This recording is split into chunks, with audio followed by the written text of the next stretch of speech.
Guys, good morning, শুভ সকাল জানিয়ে শুরু করছি আমার চ্যানেলের ব্লগ। তো এখানে দেখতে পাচ্ছ আজকে কি কি রান্না করা হয়েছে, এক ঝলক তোমাদেরকে দেখিয়ে দিচ্ছি।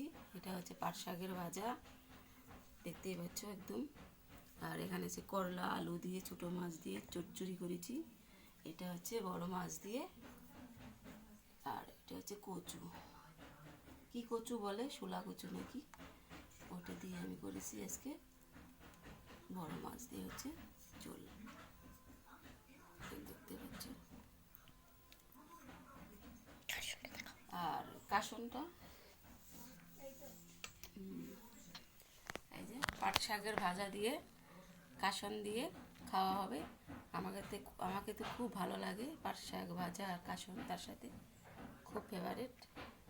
তো কার কার ভালো লাগে অবশ্যই কমেন্টে জানাবে। এই ছিল আজকের আমার সকালবেলার রান্নার মেনু।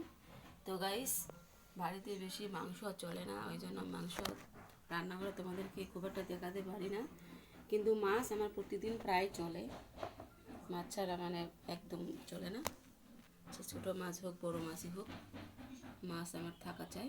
তো মাংসটা মাঝে মাঝে হয়, বেশি মাংস হয় না বাড়িতে।